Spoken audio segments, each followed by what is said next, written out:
रसूल पाक सल्लल्लाहु अलैहि वसल्लम का एक फरमान है मुसन्नफ अब्दुल रज़ाक में, ये हदीस आपने आज याद रखनी है। नबी पाक सल्लल्लाहु अलैहि वसल्लम ने फरमाया किसी आदमी के नमाज और रोजे से मुतासर ना होना, पहले देख लेना कि वो अमानतदार है कि नहीं। किसी के नमाज रोजे से मुतासर नहीं होना, पहले देख लेना कि दयानतदार है कि, देखना लोगों की जेबों पे कितनी नजरें डालता है। फरमाया बहुत सारे नमाज रोजे वाले धोखेबाजी करते हैं, दयानती न करें, अपने ओहदे का पास रखें, अपने मनसब का ख्याल रखें। ओहदे जिस जगह आप मौजूद हैं आपकी जिम्मेदारी है। मेरे रसूल पाक सल्लल्लाहु अलैहि वसल्लम ने फरमाया हर बंदा तुम में से निगरान है और जो उसकी रियाया है उसके बारे में उसने जवाब देना है। कभी भी बददयानती ना करें। हम लोगों का पहले एतमाद हासिल करते हैं, फिर उस एतमाद को ठेस पहुंचाते हैं। उसका नुकसान पता क्या होता है? दुनिया में सबसे कमजोर शख्स वो होता है जिस पर कोई एतबार नहीं करता। जिसका एतमाद जाया हो जाए वो आदमी बिखर जाता है। कभी भी धोखाधड़ी की पॉलिसी ना बनाए। हम लोगों से मुफादात लेने के लिए अपने रवैये मीठे करते हैं और जब काम निकल जाता है फिर हमारे रवैये बदल जाते हैं। ये धोखा है, ये बदबयानती है। इसको अल्लाह रसूल ने पसंद नहीं किया। मेरे नबी पाक अलैहिस्सलाम ने फरमाया जिसमें तीन बातें पाई जाए वो तो मुनाफिक है। अगरचे उलमा कहते हैं यहाँ मुनाफिक इत्कादी मुराद नहीं, मुनाफिक अमली मुराद है, लेकिन हुजूर ने फरमाया मुनाफिक है। या रसूलुल्लाह कौन? फरमाया वो बंदा जब बात करे तो झूठ बोले, जब वादा करे तो मुखालफत करे, जब अमानत रखी जाए तो बददयानती करे। ये तो बंदा मुनाफिक है। हजरत अबू नूर अलैहिर्रहमान ने लिखा है, फरमाते हैं महमूद गजनवी का दौर था तो एक आदमी महमूद गजनवी के पास ना अपना केस लेके आया, मुद्दई बन के आया। उसने कहा बादशाह मेरा केस बड़ा निराला है। बादशाह सलामत ने कहा वो किस तरह? कहने लगा ये मेरे पास एक थैली है, मैं ना सफर पे जाने लगा तो ये थैली पूरी हीरों की भरी हुई। फलां इलाके के जो काजी साहब है ना, मैं जाती दफा मैं कहीं सफर पे जा रहा था तो मैं उनके पास छोड़ गया कि रास्ता लंबा है, कहीं कोई मुझसे छीन ना ले, हीरों की भरी हुई थी। कुछ दिनों के बाद मैं वापस आया हूँ, काजी साहब ने मुझे थैली वापस की है तो इसमें हीरों की बजाय खोटे सिक्के निकले। अब मैंने काजी साहब से कहा है तो काजी साहब तो मेरे गिरेबान तक आते हैं, वो कहते हैं बता कहीं से फटी है, खुली है? वो जिस तरह टांके लगा के तूने सी थी उसी तरह लगे हुए हैं कि नहीं? तो हुजूर लगे भी बिल्कुल उसी तरह है, ना फटी है ना खुली है। अब मैं लुट गया हूं, मेरी कुल उम्र की कमाई जाया हो गई, खोटे सिक्के कहां और हीरे कहां? तो मेहरबानी करें और आप की बारगाह में अल्लाह रसूल के नाम पर हलफ देता हूं कि मैं हूं बिल्कुल सच्चा। महमूद गजनवी कहने लगे तू जा, थैली छोड़ जा और जब मैं तुझे बुलाऊंगा फिर दोबारा आना। वो शख्स चला गया। महमूद गजनवी उठे, दरबार बर्खास्त किया, लोगों से कहने लगे चले जाओ, मैं 3 दिन के लिए सैर करने जा रहा हूँ, 3 दिन के बाद लौटूंगा। अकेले जब रह गए ना महमूद दरबार में तो महबूब ने छुरी मंगाई। वो जिस तख्त पे बैठते थे वहां गद्दा बिछा हुआ था, ये गद्दा पड़ा ना, वो गद्दा बिछा हुआ, तो महमूद ने छुरी के साथ उसको फाड़ डाला और छुरी जेब में रखी निकल गए। कहने लगे मेरे बाद कोई मेरे दरबार वाले इहाते में दाखिल ना हो। महमूद चले गए। अब वो सफाई करने वाला जब आया ना, उसने आके देखा तो गद्दा तो फटा हुआ है। उसने शोर डाल दिया, पहरेदार भी आ गए, फलां साहब भी आ गए, फलां साहब। उसने कहा वो खुदा के बंदो उसका गद्दा फट गया है, वो तो मार डालेगा। उसने कहा था सिवाय सफाई और निगरानी वाले के दूसरा आए कोई ना, और यहाँ आया भी कोई नहीं, पहले दिन ही फटा हुआ है तो लटका देगा सबको, क्या करें? शोर हो गया, सारे दरबार के मुलाजिमीन इकट्ठे हो गए। एक बंदा बोला, कहने लगा फिक्र ना करो, मैं कैसे बंदे को जानता हूं, इस तरह सिएगा कि जिसने फाड़ा होगा उसे भी पता नहीं चलेगा कहां से फटा था। ऐसा बेहतरीन रफू करेगा कि पता भी।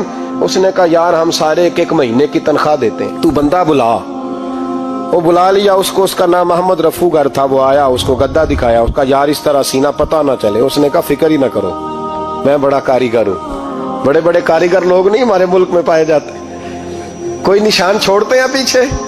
बड़े कारीगर या पैसे होने चाहिए, बड़े बड़े कारीगर बंदे। आप यकीन करें ऐसा ऐसा फलसफा, ये उम्रा इबादत है ना, सरकार दो आलम सल्लल्लाहु अलैहि वसल्लम की बारगाह की हाजिरी बड़ी नेमत है ना। तो सऊदी गवर्नमेंट ने पाबंदी लगा दी, खैर उनकी भी ज्यादती है। इस तरह की पाबंदियां शरीयत इस्लामिया में जायज नहीं। अल्लाह के घर मुसलमान जब चाहे जा सकता है, लेकिन वो कहते हैं जी 2000 रियाल दे जिसने 2 साल बाद भी आना है। उन्होंने पाबंदी लगाई तो हमारे एजेंटों ने भी कई खास ट्रेनिंग हासिल की हुई है, पता नहीं कहां से सीख के आए, उन्होंने भी रास्ता निकाल लिया। एक साल से मैंने कहा कि जनाब वो 2000 रियाल लग गया तो क्या करना है? कहने कोई मसला नहीं, पासपोर्ट नवा बनवा लो, गुंजाइश है। यानी हर शय का हल है। तो मैंने कहा यार अब उमरा करने जाते वक्त भी बंदा धोखा दे के जाए, अल्लाह के घर जाते वक्त भी इस तरह की हरकत करे, क्या हाल हो गया। हर चीज का लोगों ने हल निकाल लिया, हर चीज का लोगों ने स्टाइल बना ली। ऐसा न करें, ये दुरुस्त नहीं। अहमद रफूगर कहने लगा इस तरह सीऊंगा कि फाड़ने वाले को भी पता नहीं। उनका पैसे ले यार तू सी दे। उसने सी दी, अगले शाम ही ला के बिछा दिया गद्दा। तीसरे दिन बादशाह सलामत आए, आके पहली नजर गद्दे पे डाली। उसने बुलाया सब मुलाजिमीन को, कहा किसने सिया है? कहा जनाब क्या हुआ? कहा ये फटा हुआ था। किसने? कहा नहीं फटा ही नहीं। वो कहने लगे बनो मत, मैं खुद फाड़ के गया था। तो बताओ सही सिया किसने है? कहा जनाब आप फाड़ के गए थे तो बताया क्यों नहीं? फरमाने लगे इसीलिए तो बताया नहीं था कि तुम खुद तहकीक कर लो, बुलाओ बताओ सिया किसने। तो बुला लिया, अहमद रफूगर आ गया। उसको जब बुला के सामने बादशाह खड़ा किया, कहा भाई तूने सिया है? कहने लगा हुजूर आपके सारे मुलाजम इकट्ठे होके आए थे, मेरी गलती कोई नहीं। कहा नहीं यार तू बड़ा कारीगर है, मैंने अपने हाथ से फाड़ा था पर मुझे भी नहीं पता चल रहा कहां से फटा था। अच्छा ये बता ये थैली जो है ये भी तूने सी थी? उसने कहा जी आपके खादम का ही कारनामा है, वो फलाने इलाके के काजी साहब आए थे, इसमें से हीरे निकाल के तो खोटे सिक्के भरे थे, तो मुझे भी थोड़ा सा हिस्सा मिला था। महमूद ने सारे गवाह भी इकट्ठे कर लिए, सबूत भी इकट्ठे कर लिए। फिर काजी को बुलाया, पहले सारे सबूत और गवाह केस हल कर लिया। फिर हमारे यहाँ ये हाल होता है कि मुदई 2-3 हफ्ते के बाद खुद ही हाथ बांध जाता है, कहता तुसी मेरी जान छड़ो, मुजरिम फड़ो भावे ना पड़ो।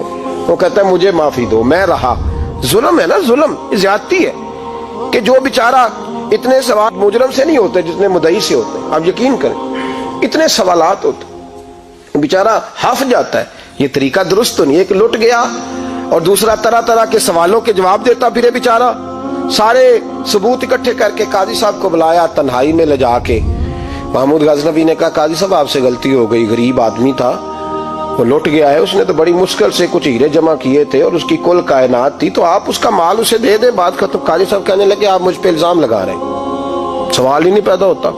आप मेरी दाढ़ी देखें, आप मेरा एजाज देखें, दुनिया जानती है मैं कहा काजी साहब इंसान भूल ही जाता है, बंदा भूल जाता है, गलती होगी माल ने। कहा नहीं सब, कहा मैं तन्हाई में पूछ रहा हूं, मैं उस वक्त पूछ रहा हूं जब दूसरा मौजूद कोई नहीं, आज तौबा कर ले, मैं कुछ नहीं कहूंगा, तू मेरी जुबान पे एतबार कर, तुझे पता है मैं जो कहता हूं उस पे अमल भी करता हूं, बाज आ जा। पर काजी ने कहा नहीं मेरी गलती कोई नहीं।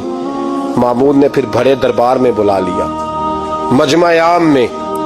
मोहलत के दिनों में जो तौबा कर ले वो बच जाते हैं, लेकिन लोग रुस्वानियों के दिनों में फिर वापस लौटते हैं अगला घर देख के, फिर हालात और तरह के हो चुके होते हैं। जब भरे दरबार में काजी को बुलाया, भाई तू मानता है कि नहीं? उसने कहा नहीं। तो कहा बुलाओ अहमद रफूगर को। जब अहमद रफूगर आया तो बूढ़े काजी की टांगे कांपने लगी, जुमले टूटने लगे, लफ्ज जमीन पर गिरने लगे, बात सही नहीं होती, जुबान लड़खड़ाने लगी। महमूद कहने लगे काजी मैंने तुझे कहा था वहां मान जा बात, अब भरे दरबार में बोल। तो जब काजी साहब की गर्दन खुद ब खुद झुक गई तो दुनिया समझ गई। कहा निकल जा मेरे दरबार से। महमूद बोले निकल जा, इतनी तुझे इज्जत दी, इतनी बड़ी तनख्वाह दी, काजी बनाया, और ये थोड़ी सी रकम के लिए, थोड़ी सी रकम के लिए तू बददियानत हो गया, चल चला जा, निकल। काजी दरबार से निकला तो लोग लानतें बरसाने लगे। कल जो दुकानें छोड़ के सलूट करने आते थे वो कहने लगे इसकी उम्र देखो, इसके काम देखो, देखो इसने क्या किया। घर गया, बच्चे जिनके लिए पाप कमाया था, जिन्ना ली तू पाप कमाए हुन किथे नहीं हो तेरे घर दे। वो बच्चे कहने लगे अब्बा जी हम तो स्कूल मदरसा जाने के काबिल नहीं रहे, उम्मीद थी कि बीवी साथ देगी। वो कहने लगी मैं मेके कैसे जाऊंगी, गली की औरतें तरह तरह की बातें बनाती हैं। और भाई कामयाबियों के बड़े सरबराह होते हैं, कोई कामयाब हो जाए तो सारे कहते हैं मेरी सपोर्ट से हुआ है। नाकामियां हमेशा यतीम होती हैं, नाकामियों का कोई सरबराह नहीं होता। जब तक तो काजी था तो बड़े बात थी, हर बंदा कहता था रिश्तेदार है, और रुसवाई हो गई तो वो तेरी आंख हो या संगे मलामत की चुभन। कौन पहुंचा है मेरे दर्द की गहराई तक, दौरे शोहरत में तो यारों ने किया याद बहुत, साथ आया ना कोई कूचे रुसवाई तक। और मियाँ साहब कहने लगे सारी उम्र ही आटा गुद है, मैं लखा कीते नहीं पेड़े, اب وقت آیا ہی تے محمد بخشا کوئی نہیں ہوں بیٹھا نیڑے، حالات ہی بدل گئے۔ قاضی خاموشی سے اندر چلا گیا، اپنی رسوائی سمیٹ کے بستر پہ لیٹا، نہ روٹی کی بھوک لگی، نہ پانی کی پیاس لگی، نہ نیند آئی، ساری رات تڑپتا رہا۔ سویرے گھر والوں نے دروازہ کھولا تو روح پرواز کر گئی تھی، دنیا چھوڑ گیا۔ حضرت ابو نور علیہ رحمہ بولے، فرمانے لگے یاد رکھو کبھی بددیانتی نہ کرنا، کبھی۔ یہ تو محمود غزنوی کی عدالت تھی، قیامت میں رب کریم کی عدالت لگے گی۔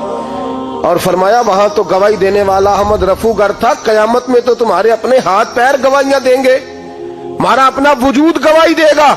اور فرمایا یہاں تو لانتے دنیا دار برساتے تھے، وہاں فرشتے ہوں گے۔ اور قاضی کو تو موت آ گئی تھی، قیامت میں تو دوبارہ موت بھی کوئی نہیں آئے گی، وہاں تو رہنا ہے اور سہنا ہے۔ بددیانتی معاشرے میں، اتنی بددیانتی ہر جگہ۔ اس معاشرے کا بھی کچھ بنے گا جہاں دوائی بھی خالص نہ ملے، جہاں دوائی میں بھی بددیانتی ہو۔ لوگ اپنے بچے کو آکسفورڈ یونیورسٹی میں پڑھانے کے لیے غریبوں کے بچوں کے رگوں میں جو دوائی اتارے وہ بھی 2 نمبر۔ اتنا بڑا بھی کوئی بددیانت معاشرہ ہوتا ہے کہ لوگ یہاں تک دھندا کریں، یہاں تک کہ لوگ لوگوں کی زندگیوں سے کھیل جائیں اور ہمیں احساس تک نہ ہو کہ کوئی مر جائے گا، کوئی ڈوب جائے گا، کیا بنے گا۔ اور جس نے وہ رجسٹر کی دوائی کی، اس نے 2-4 لاکھ روپیہ لیا اور اس نے یہ نہیں سوچا کتنے انسان میری وجہ سے مریں گے۔ قتل صرف یہ تو نہیں ہوتا گولی مار کے مار دینا، لوگوں کی زندگیوں سے لوگ کھیل جاتے ہیں، لوگ تباہی کر جاتے ہیں، لیکن بددیانتی سے باز نہیں آتے۔ میرے رسول پاک علیہ السلام کے غلاموں، نبی پاک صلی اللہ علیہ وسلم نے ذرا سی بددیانتی، اور صحابہ کا یہ مزاج تھا، اتنی سی بھی کبھی ان سے غلطی ہوتی تو تڑپ